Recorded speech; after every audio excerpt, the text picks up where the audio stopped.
In the rough and tumble of political life, it's rare that we get to see and hear the most personal insights of our leaders.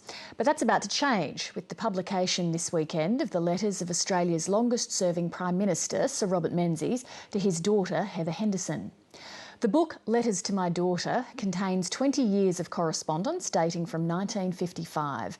It includes critiques of world leaders, local politics and Menzies' family life, along with observations and advice that are still relevant to today's politicians. National Affairs correspondent Heather Hewitt reports. Prime Minister Menzies was accompanied by Dame Patty and their daughter Heather. Mr Menzies soon became the most travelled Australian leader. Bowling to cut. The world needs the United States of America. It was an era when there were no emails, no fax machines, international phone calls were rare, and writing letters was a common form of communication, even for the Prime Minister. When Sir Robert Menzies' daughter Heather married diplomat Peter Henderson in 1955 and they were posted overseas, her devoted father wrote often with news of the family and political life. Very few of these are written by hand. And I shouldn't be touching it, I'm sure, because it's fading. But that's one he wrote from the hotel in New York. For years she kept them hidden away in a box, but has now decided to publish them for this reason. The way he's viewed today is, in many cases, wrong. People have forgotten a lot of the human side of him. That's part of really the point of the letters.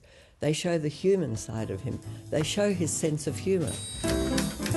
The letters flowed for 20 years to various of the Hendersons' overseas postings, all arriving by diplomatic mail bag. When the bag was coming in, that was a big day waiting for letters. So, yes, it was wonderful. And, of course, my father writes such wonderful letters. And he dictated them, nearly all of them.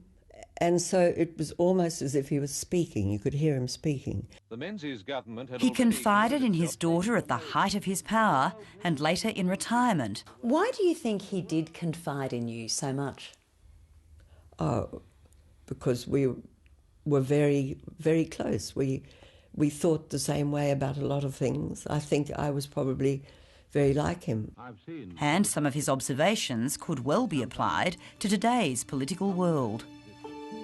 The moment a government sets out to try and please the press instead of pleasing its own judgment, it makes itself dependent upon its favour. And when that favour is withdrawn, the results are very bad. There were some people where he felt they were pandering to the press, really, and because they wanted to be popular, they wanted to be liked. But if you're Prime Minister, you can't be liked by everybody, not if you're going to make decisions that affect a lot of people. Do you think there are some lessons in these letters for today's politicians? I think many, yes, I do. I hope they all read it. Most of the letters were dictated to Sir Robert Menzies' secretary, Hazel Craig, who's now 97 years old. There's a feeling about this place, isn't there? We take her back to Old Parliament House, to the office where she typed the letters all those years ago. It's much changed. When they dictated letters to you, did he sit at the desk and you sit here, or did he walk around or look out the window, or how did he do it? Mainly sat down, but both, really. Yes. But then Before Menzies, Hazel Craig worked for Prime Ministers Lyons, Curtin and Chifley. They were all good men who tried to do the best for Australia, which they don't do today. Hazel Craig is now considered a part of the Menzies family, employed by Sir Robert for the rest of her working life. Did you often have to remind him to write his daughter's letters, or he remembered himself? Oh, Hazel, you did. He always knew what he wanted to do. I bet you nagged him. You were a good friend, lovey. Yes, of course we were. And very discreet. The letters she typed often contained highly sensitive information. I must tell you something that has been carefully concealed from the press. On an official visit to the US in 1962 to see President Kennedy, the Prime Minister of Australia was robbed as he slept in a luxury hotel suite in San Francisco. When I opened my wallet, I found that it was empty. $200 gone. You can well imagine that the next time I'm in the United States, I'll put everything under my pillow when I go to sleep at night. Yes, there were security people, but if that's anything to go by, they were not always completely on the job. Enclosed with that letter was the joint communique of the visit and later correspondence between Sir Robert and President Kennedy, where they praise each other highly. Sir Robert was not so sure about JFK's replacement, Lyndon Johnson, who he dined with in retirement. It was a most illuminating visit. The ex-president is what you call a great non-listener. He literally talked all the time. I got a few sentences out, but I don't think that your mother managed to say anything to him at all. During these visits, Sir Robert loved to buy his daughter dresses in New York. Well, I suppose it is surprising. I think it started when I was born, and I had two brothers, as you know, and I was a girl. And he said, when can I start buying her clothes? I'm more than delighted to know that the New York dress went well. I could see you in that colour and hoped that the fitting would be right. I seem to have got back to form on this occasion because 3 frocks which I bought for your mother turned out to be 100% to her liking. Yes, he did. Heather Henderson still has part of the outfit today.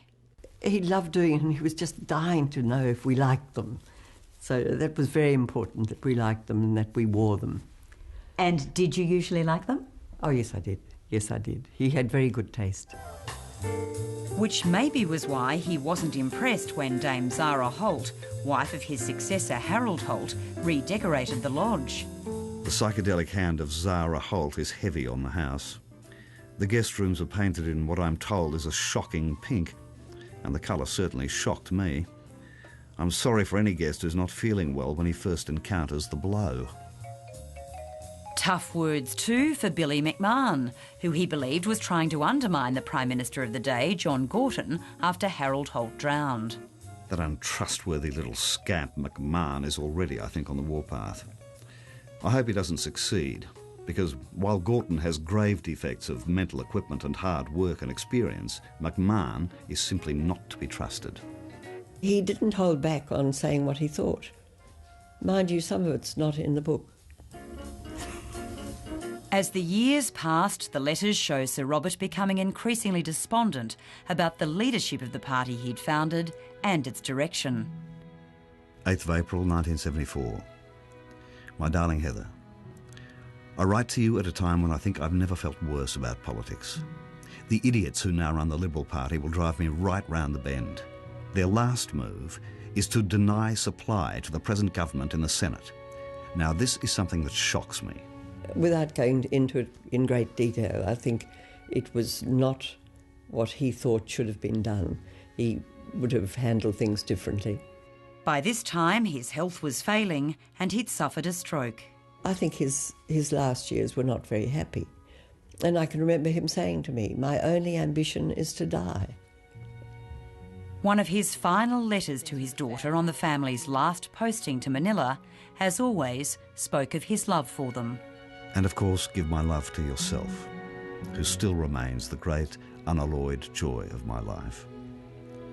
A neglectful father, as you might say, but one whose love for you is the really great emotion of his life. Yours always, Dad. Heather Hewitt reporting.